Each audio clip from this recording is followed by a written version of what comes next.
So in this question you have given example. This is example number 2.1. This is first question from chapter 2, example 2.1.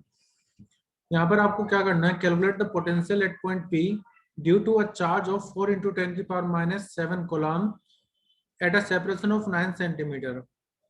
In B part, you are bringing a charge 2 into 10 की power -9 coulomb from infinity to that point P, जहां पर आपने potential निकाला होगा, और बाद में आपको बताना कि क्या आंसर आपका पाथ पर डिपेंड कर रहा है जिस पाथ से आप उस चार्ज को लाए हो।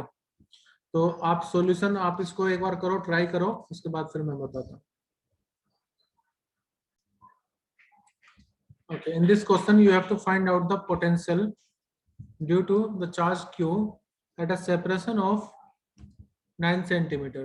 तो मान लीजिए एक चार्ज आपका यहाँ पर रखा हुआ है, उससे R इक्वल टू 9 सेंटीमीटर पर आपको उसका पोटेंशियल निकालना है। चार्ज की वैल्यू है 4 into 10 की पावर -7 कूलम।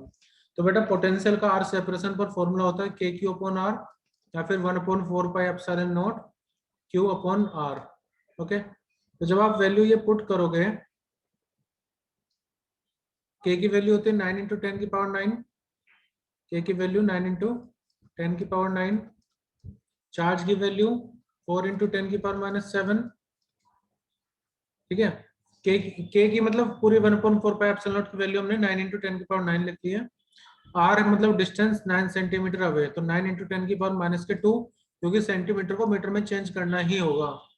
तो ये 10 की पावर -2 को ऊपर ले जाओ, तो 4 into 10 की पावर 9 -7 और प्लस के 2, क्योंकि ऊपर होकर प्लस हो जाएगी पावर, तो 9 में से 7 जाएगा, 2 2 4 वोल्ट। तो ये तो आंसर हो गया आपके फर्स्ट पार्ट का। आई होप ये क्लियर हुआ होगा।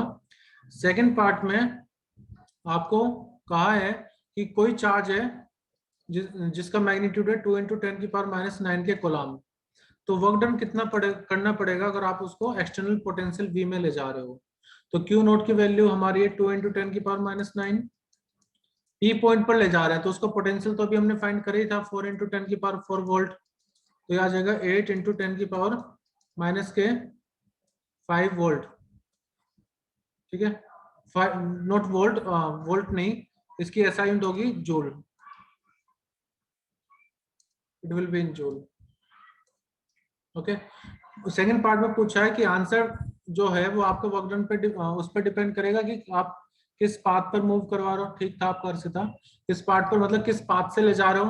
तो हम कहेंगे कि जो कोलम्बियन फोर्स है या जो इलेक्ट्रोस्टैटिक फोर्स है वो कंजर्वेटिव होती है नेचर में।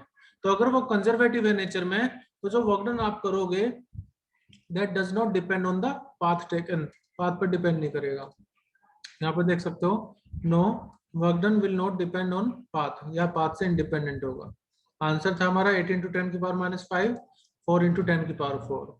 आई होप आप सबको क्लियर होगा किस तरह से हमने करा है एग्जाम्पल 2.1। ओके, एक और क्वेश्चन करते हैं एनसीईआरटी से ही। क्वेश्चन नंबर 2.2 एक्सरसाइज का है, NCERT exercise question number 2.2। Question है कि आपके पास एक रेगुलर हेक्सागोन है जिसकी साइड है 10 सेंटीमीटर और चार्ज है चार्ज है 5 माइक्रोकूलम, जो कि उसके वर्टिसेस पर रखे हुए हैं हेक्सागोन के, ठीक है। तो आपको बताना है, ये हेक्सागोन नहीं होगा, आपको बताना है कि कितना पोटेंशियल होगा सेंटर पर। इसके अलावा आप इलेक्ट्रिक फील्ड भी कैलकुलेट कीजिए, इलेक्ट्रिक फील्ड कितनी होगी सेंटर पर, ठीक है। तो आप स्टार्ट कीजिए करना, मुझे बताना वैल्यू कितनी आएगी चैट बॉक्स में। हर एक कॉर्नर पर चार्ज रखा हुआ है बराबर।